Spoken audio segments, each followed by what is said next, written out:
வணக்கம். திண்ணைக்கு வந்த எல்லாருக்கும் என்னுடைய அன்பான வரவேற்புகள். இன்னைக்கு திண்ணையில நாம ரெஸ்டாரண்ட் ஸ்டைல்ல சப்பாத்தி பூரியோட சேர்த்து சாப்பிடக்கூடிய ஒரு கிரேவி பண்ண போறோம். நாம நேரடியா செய்முறைக்குள்ள போயிடலாம். இந்த சைட் டிஷ் பண்றதுக்கு நான் ஒரு பெரிய சைஸ் வெங்காயமும் 2 பச்சை மிளகாயும் எடுத்து வச்சிருக்கேன். இந்த செய்முறைக்கு நம்ம எவ்வளவு சின்னதா வெங்காயத்தை நறுக்க முடியுமோ அந்த மாதிரி பொடியா நறுக்கி வச்சுக்கலாம். இந்த சைட் டிஷ் பண்ணுறதுக்கு நான் 3 கலரில் 6 குடமிளகாய் எடுத்திருக்கேன். இந்த குடமிளகாயை நாம் அது நடுவில் இருக்கிற விதையை எடுத்துட்டு சின்ன சின்ன சதுரங்களாக வெட்டிக்க போகிறோம்.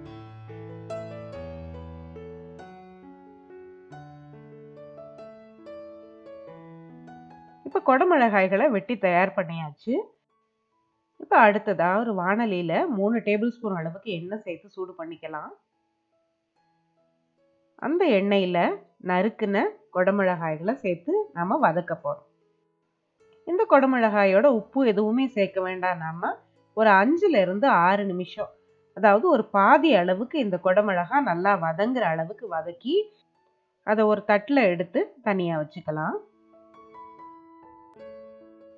இப்போ குடமிளகாயை வதக்கி தயார் பண்ணியாச்சு. இப்போ அடுத்ததாக இந்த கிரேவிக்கு தேவையான தேங்காய் எடுத்துக்கலாம். இப்போ நான் 1/2 கப் அளவுக்கு தேங்காய் எடுத்து வச்சுருக்கேன்.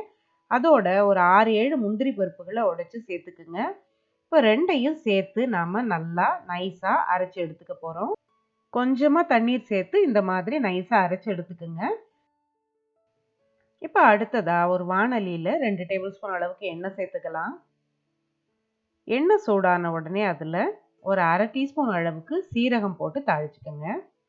இப்போ சீரகம் வெடிக்க ஆரம்பிச்சிருச்சு. இப்போ நம்ம நறுக்கி வச்சிருக்கிற வெங்காயத்தையும் 2 பச்சை மிளகாய் வச்சுருந்தோம் இல்லையா, அதையும் இப்போ இதில் சேர்த்துக்கலாம்.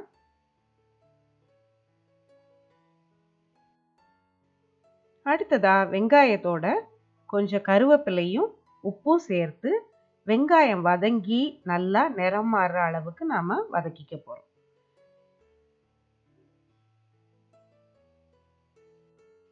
வெங்காயம் வதங்கி நிறம் மாற ஆரம்பிச்சிருச்சு. இந்த நேரத்தில் நாம் ஒரு 3/4 டீஸ்பூன் அளவுக்கு இஞ்சி பூண்டு விழுது சேர்த்து வதக்கிக்கலாம்.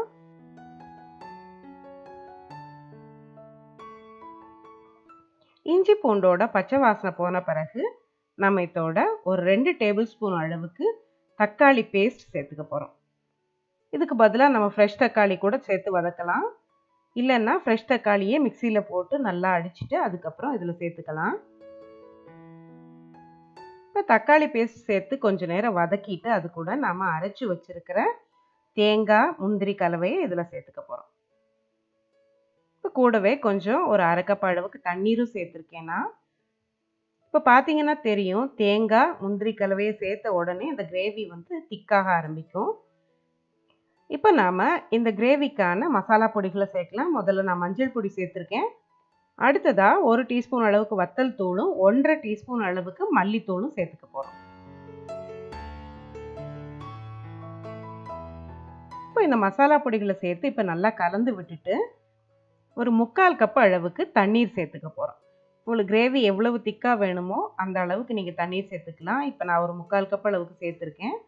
இப்போது நம்ம சேர்த்த மசாலா பொடிகளோட பச்சை வாசனை போகிற வரைக்கும் ஒரு 5லிருந்து 8 நிமிஷம் மூடி வச்சு குக் பண்ணிக்கலாம்.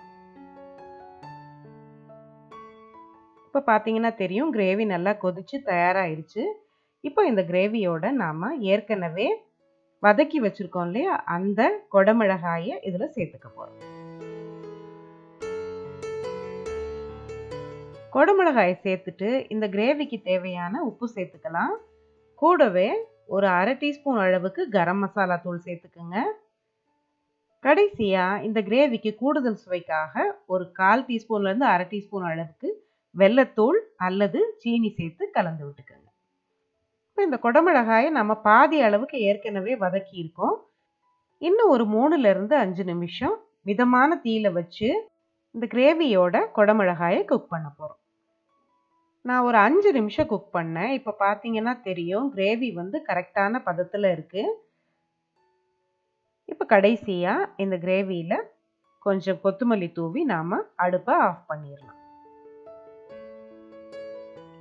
இந்த கிரேவியில் நாம் தேங்காயோட முந்திரி பருப்பு அரைச்சி சேர்த்துருக்கோம். அதனால் நல்ல க்ரீமியாக லேசான இனிப்பு சுவையோட ரொம்ப பிரமாதமாக இருக்கும் இந்த கிரேவி. குடமிளகாயில் நம்ம உடம்புக்கு தேவையான நிறைய சத்துக்கள் இருக்குது. சத்தான குடமிளகாயை சுவையான செய்முறையில் சமைச்சு சாப்பிடலாம். இந்த செய்முறை உங்களுக்கு பிடிச்சிருந்தா சேனலுக்கு புதுசாக வந்திருந்தீங்கன்னா மறக்காமல் சேனலை சப்ஸ்கிரைப் பண்ணிக்கோங்க. அடுத்து ஒரு பதிவில் சந்திக்கலாம். நன்றி.